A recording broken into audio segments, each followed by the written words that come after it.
Hello everyone, welcome to your very own YouTube channel. This is the lecture number 3 and we are going to study about the different type of cell organelles that are found inside the cell. So let's start. On the basis of membranes, membrane present है या नहीं है, और अगर present है तो single membrane present है या फिर डबल मेम्ब्रेन प्रेजेंट है, इसके बेसिस में हम सेल ऑर्गेनेल्स को डिफरेंट टाइप्स में डिवाइड कर सकते हैं. First one is the organelles which are bounded by single unit membrane, जो सिर्फ एक ही मेम्ब्रेन से बाउंडेड होते हैं. उनके एग्जाम्पल्स हैं जैसे micro bodies, for example peroxisomes, spherosomes, glyoxysomes and lysosomes, endoplasmic reticulum and Golgi bodies. ये सारे ऐसे ऑर्गेनेल्स हैं जो सिर्फ सिंगल यूनिट मेम्ब्रेन से बाउंडेड होते हैं. देन ऑर्गेनेल्स कुछ ऐसे भी होते हैं जो डबल मेम्ब्रेन से बाउंडेड होते हैं, for example plastid, mitochondria, nucleus. Then कुछ ऑर्गेनेल्स ऐसे भी होते हैं जो बिना किसी मेम्ब्रेन के होते हैं, for example ribosomes and nucleolus. याद रखिएगा, न्यूक्लियस डबल मेम्ब्रेन बाउंडेड है, बट ये जो न्यूक्लियोलस है it is not having any kind of membrane around it. Now we are going to talk about mitochondria. ये जो माइटोकॉन्ड्रिया टर्म है, this is made up of two terms, mitos that means thread and chondrion that means granule. ये जो term है mitochondria, सबसे पहले इसे बेंदा ने दिया था 1897 में. माइटोकॉन्ड्रिया को ही हम कॉन्ड्रियोसोम, सार्कोसोम, बायोप्लास्ट या प्लास्टोकॉन्ड्रिया भी बोलते हैं. सबसे पहले इसको ऑब्जर्व कॉलिकर ने किया था in 1850 in the striated muscles of insects. लेकिन जो एक्चुअल क्रेडिट है for the discovery of the mitochondria it goes to Flemming and Altmann. Altmann ने इन्हें बायोप्लास्ट टर्म दिया था माइटोकॉन्ड्रिया को. Mitochondria are the powerhouse of the cell because ATP का synthesis mitochondria में ही होता है. These are the largest organelles in animal cell and second largest organelle in plant cell. ये डबल वॉल्ड होते हैं, इनमें डीएनए होता है, इसी की वजह से इसे हम सेमी ऑटोनॉमस या सेमी सेल्फ रेप्लिकेटिंग भी बोलते हैं. एंड ये सारे के सारे यूकैरियोटिक सेल्स में पाया जाता है एक्सेप्ट मैच्योर आरबीसीज. एंड अगर प्लांट्स में बात करें तो प्लांट्स के फ्लोएम के सीव ट्यूब सेल्स में माइटोकॉन्ड्रिया एब्सेंट होता है, बाकी सब में प्रेजेंट होता है. Here we all can see the structure of mitochondria. यहाँ पे जो हॉलो सैक लाइक स्ट्रक्चर दिख रहा है, दिस इज द माइटोकॉन्ड्रिया. इसकी लेंथ वेरी करती है from 1 to 2 micrometer and its diameter ranges from 0.1 to 0.5 micrometer. Mitochondria में दो मेम्ब्रेन्स होती हैं, outer and inner. Outer membrane is this one, ये बहुत ही स्मूथ होती है एंड इसमें किसी भी तरह की फोल्डिंग्स नहीं होती हैं. This is the outer membrane of the mitochondria and this one is the inner membrane of mitochondria. इसमें फोल्डिंग्स होती हैं एंड ये जो फोल्ड करके जो स्ट्रक्चर का फॉर्मेशन हो रहा है, this structure is called as cristae और क्रिस्टा.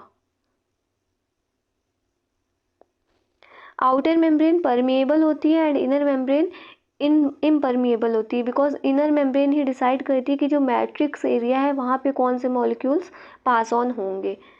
जो outer membrane and inner membrane space है, इसके बीच में मेम्ब्रेन्स है, इसके बीच की जो स्पेस है, this is called as inter membrane space and this inter membrane space is also called as peri mitochondrial space.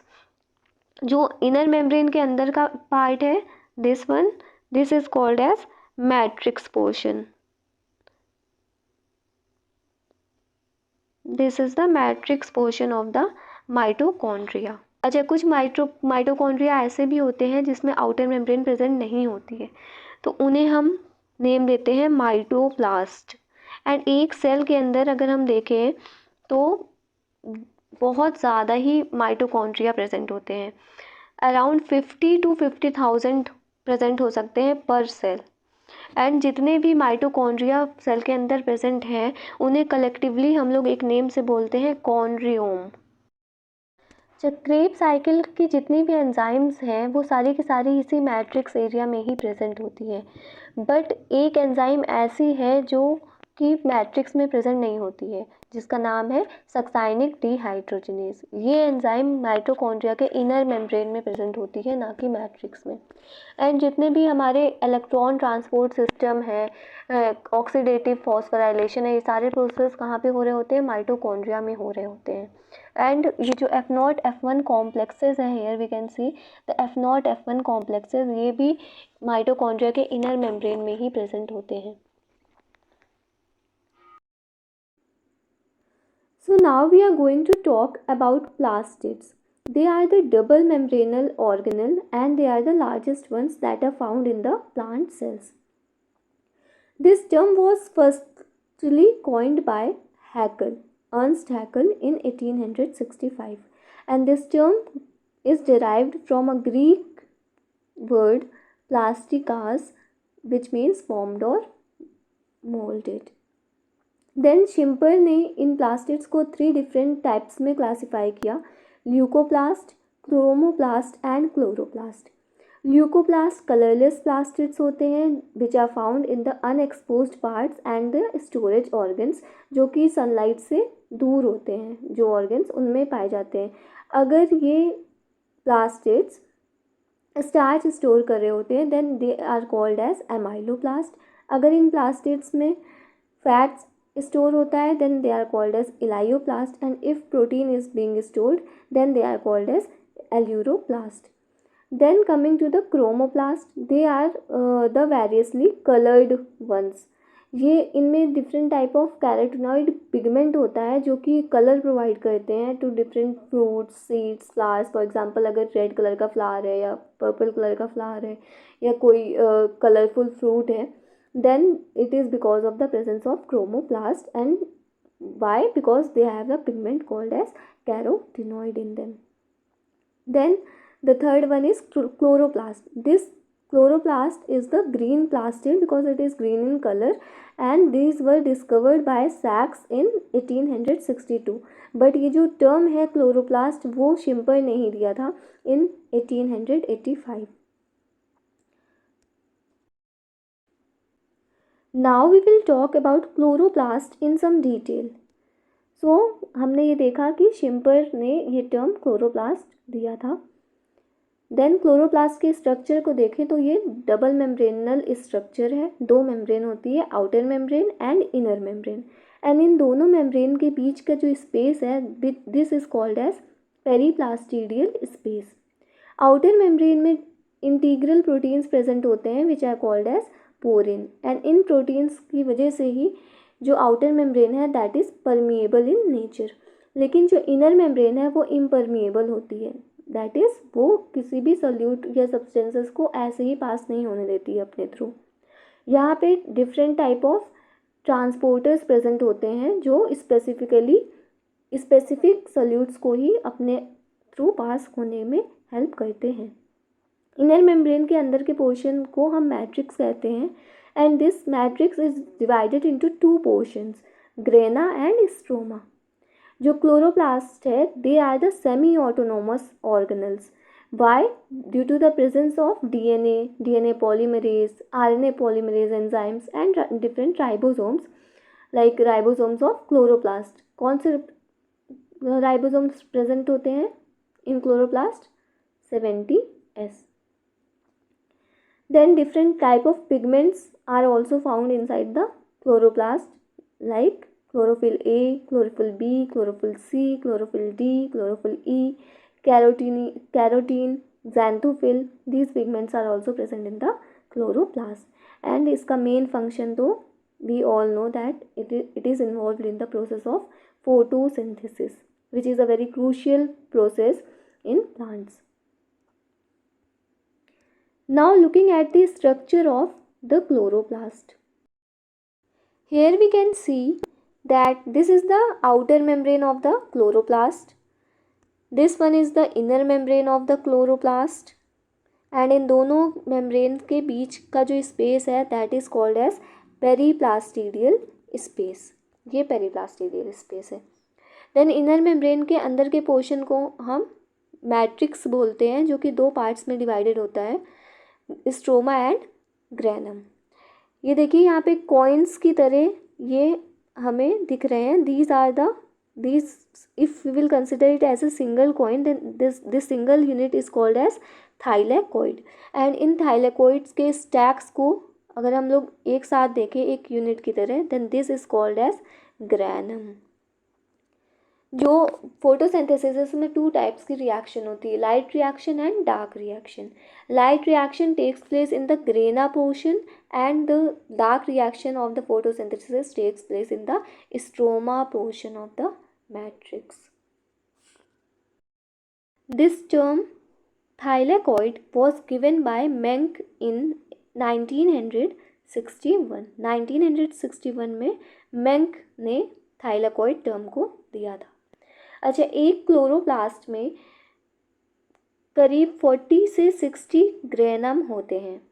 And एक क्लोरोप्लास्ट में अगर देखें तो number of thylakoids are 10 to 100.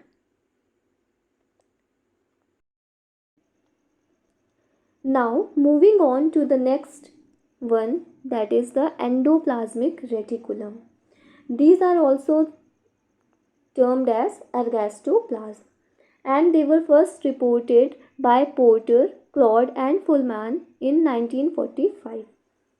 But this term was given by Porter in 1948. Muscles में these are referred to as sarcoplasmic reticulum. In eyes they are called as myeloid bodies, and in nerves they are referred to as nacelle granules. This endoplasmic reticulum is a hollow, continuous and membranous system which forms a series of flattened sacs within the cytoplasm. ये nuclear membrane से extend होते हैं and plasma membrane of the cell की तरफ extend होते हैं. And they have various functions like synthesis, folding, modification and the transport of protein. Basically they can be of 2 types, smooth endoplasmic reticulum and rough endoplasmic reticulum. If ribosomes are present, then these are called as rough endoplasmic reticulum, and if there are no ribosomes present, then they are called as smooth endoplasmic reticulum. So now let's have a look at the structure of the endoplasmic reticulum. Here we can see that this is the nucleus and this is the outer membrane of the nucleus, and इसी nucleus के outer membrane से extend होता है हमारा endoplasmic reticulum. This is the endoplasmic reticulum. And ये जो sac like structures हैं, these are called as cisternae. These sac like structures are called as cisternae.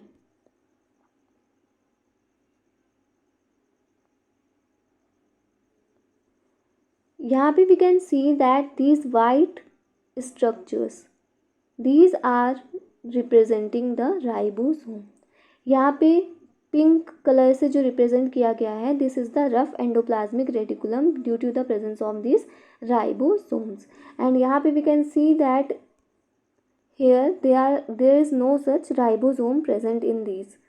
यहाँ पे इनकी वॉल्स में कोई भी राइबोसोम प्रेजेंट नहीं है, therefore this is called as smooth endoplasmic reticulum. One more important thing to note is that these ribosomes are attached to these rough endoplasmic reticulum due to the presence of ribofourin. And these ribofourin का nature क्या है? They are the glycoprotein.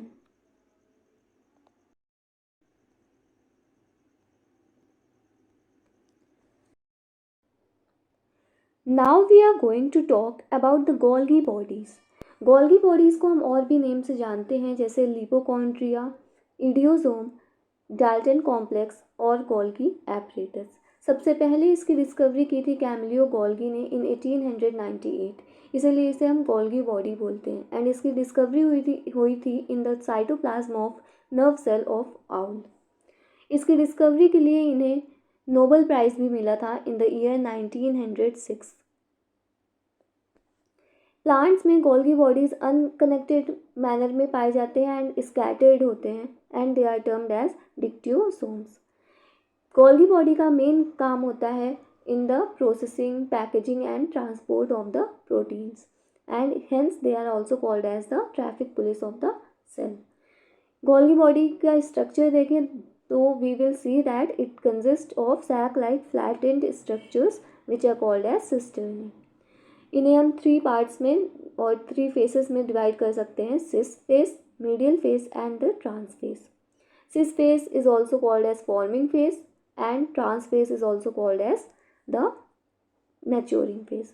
Now we will have a look at the structure of the Golgi body.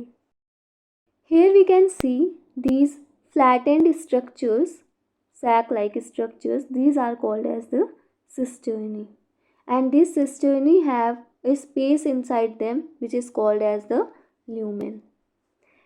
We can see the cis phase and the trans phase. The cis phase is also called as the forming phase, which is facing towards the nucleus or endoplasmic reticulum, and this trans phase is also called as the maturing phase, which is facing towards the plasma membrane of the cell. Here we can also see some secretory vesicles are here.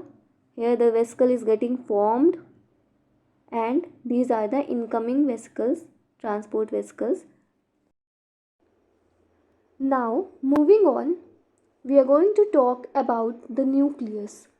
Nucleus की discovery सबसे पहले Robert Brown ने 1833 में की थी in the cells of orchid. Then in 1882 Strasburger ने suggest किया था that nucleus arises from pre existing nucleus by division. Then Hertwig and van Beneden, इन्होंने न्यूक्लियस का रोल शो किया था in the process of fertilisation. Then Acetabularia में grafting experiments किए थे हैमरलिंग ने इन 1953, एंड उन्होंने ये प्रूव किया था कि जो न्यूक्लियस है that is the controlling centre of the cell. इसका बहुत ही मेन रोल होता है in heredity, growth and maintaining the morphology of the cell. Nucleus में भी 2 मेम्ब्रेन्स होती हैं, outer and inner. And inner membrane के अंदर के पोर्शन को हम मैट्रिक्स रीजन जो होता है उसे हम न्यूक्लियोप्लाज्म बोलते हैं. एंड उस न्यूक्लियोप्लाज्म में एक डेंस स्फेरिकल बॉडी प्रेजेंट होती है that is called as nucleolus. And nucleolus में ही राइबोसोमल आरएनए की सिंथेसिस होती है. Nucleolus term was given by Bowman, but its discovery was done by Fontana. Here we can see the structure of the nucleus. This one is the outer membrane of the nucleus, and this one is the inner membrane of the nucleus. And in outer and inner membrane के बीच का जो space होता है that is called as perinuclear space. जिस point पे outer and inner membrane fuse करते हैं वहाँ पे एक पोर का फॉर्मेशन होता है which is called as the nuclear pore. And इन न्यूक्लियर पोर में न्यूक्लियर पोर कॉम्प्लेक्सेस होते हैं NPCs जो हेल्प करते हैं in the transport of substance to be transported from the inside of the nucleus to the outside और from the outside to the inside of the nucleus. Then here we can see this one is the nucleoplasm portion, and यहाँ पे बीच में we can see the dense spherical body. This is the nucleolus, यहाँ जहाँ पे RNA की synthesis होती है. Here we can also see that these are the chromosomes, that is the genetic material of the cell which is residing inside the nucleus. Now we are going to talk about ribosomes. So this term was given by Claude, and in plant cell this was discovered in 1953 by Robinson and Brown in the bean plant. bean plant की root से इसकी discovery की गई थी, and animal cells में 1955 में palette ने इसकी डिस्कवरी की थी, एंड इन्हें टर्म दिया था माइक्रोसोम्स का. राइबोसोम बहुत ही स्मॉल साइज़ के होते हैं. इनका साइज़ रेंज करता है फ्रॉम 150 एंगस्ट्रॉम टू 250 एंगस्ट्रॉम. इनमें किसी भी तरह की मेम्ब्रेन प्रेजेंट नहीं होती है. They are membrane less organelle and they are also called as ribonucleoprotein. Ribonucleoprotein क्यों बोलते हैं? Because it consist of ribosomal RNA and protein. And इसकी डिस्कवरी पैलेट ने की थी, therefore they are also called as Palade particles. Ribosome की discovery तभी हुई थी जब इलेक्ट्रॉन माइक्रोस्कोप की डिस्कवरी ऑलरेडी हो चुकी थी। राइबोसोम्स का मेन फंक्शन होता है the synthesis of protein. Ribosome 70S भी हो सकते हैं या 80S भी हो सकते हैं। 70S प्रोकैरियोटिक ऑर्गेनिज्म में प्रेजेंट होते हैं बट 80S यूकैरियोट्स में प्रेजेंट होते हैं। राइबोसोम में स्मॉल सब यूनिट एंड लार्ज सब यूनिट होती है, दोनों मिलकर के कंप्लीट राइबोसोम का फॉर्मेशन करते हैं। अच्छा, यूकैरियोट्स के क्लोरोप्लास्ट की अगर बात करें तो उसमें 70S राइबोसोम प्रेजेंट होता है, बट माइटोकॉन्ड्रिया की बात करें तो माइटोकॉन्ड्रिया में 55S प्रेजेंट होता है। Now here we can see that this is the smaller subunit, this is the larger subunit, and here these two are together comprising the whole complete ribosome. Now we will talk about the lysosomes. This lysosome is derived from two words, lyso and soma. Lyso means digestive and soma means body. So basically lysosomes are the digestive bodies of the cell. सबसे पहले इसकी discovery की थी Christian D ड्यूवे ने इन 1955। Then plant cell में इससे report किया था मेटाइल ने इन 1964। लाइसोसोम को हम suicidal bag of the cell, disposal unit या स्कैवेंजर ऑफ सेल भी बोलते हैं। इनका साइज़ बहुत ही छोटा होता है, 0.2 से 0.8 माइक्रोमीटर के बीच में देखा गया है, एंड इसके अंदर बहुत सारी एसिडिक हाइड्रोलेज एंजाइम्स प्रेजेंट होती हैं। इनका मैक्सिमम एक्टिविटी 5 pH पे देखा गया है। सबसे कॉमनली फाउंड होते हैं ये white blood cells, liver and spleen में। लाइसोसोम के मेम्ब्रेन में ATP driven hydrogen pumps present होते हैं, जिसकी वजह से वो लाइसोसोम के अंदर का जो इंटरनल इन्वायरमेंट है वो एसिडिक pH पे मेंटेन कर पाते हैं। Now we will talk about the peroxisomes. पेरोक्सीसोम्स की डिस्कवरी सबसे पहले टॉलबर्ट ने की थी इन 1969 फ्रॉम द लिवर सेल्स। इन्हें हम यूरिकोसोम टर्म से भी रिफ़र करते हैं। ये माइक्रो बॉडीज़ हैं which are involved in the formation of peroxide. Hydrogen peroxide की फॉर्मेशन में इन्वॉल्व होती है, इसीलिए इसको पेरोक्सीसोम बोलते हैं। ये जो फॉर्मेशन होता है हाइड्रोजन पेरोक्साइड का वो होता है by the help of enzyme peroxidase, but this hydrogen peroxide is very toxic. ये बहुत ज़्यादा टॉक्सिक होता है एंड हाईली रिएक्टिव सब्सटेंस है, ऑक्सीडाइजिंग एजेंट है, इसीलिए इसे तोड़ना भी बहुत ज़रूरी होता है, एंड इसके लिए कैटालेज एंजाइम भी प्रेजेंट होती है इन द पेरोक्सीसोम। प्लांट्स में पेरोक्सीसोम का फंक्शन होता है in the process of photo respiration in C3 plants, सिर्फ C3 प्लांट्स में ही प्रेजेंट होते हैं, एंड एनिमल्स में इनका फंक्शन होता है in the synthesis of lipids by the process of beta oxidation of fatty acids. And peroxisomes smallest membrane bound और cell organelles होते हैं। इनकी डायमीटर होती है 0.1 माइक्रोमीटर।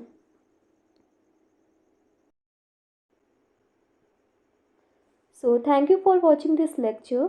आई होप आपको ये समझ में आया होगा एंड कुछ नई चीज़ें भी आपने जानी होंगी। अगर किसी के पास भी किसी भी तरह का कोई डाउट है तो आप कमेंट करके पूछ सकते हैं। Thank you so much.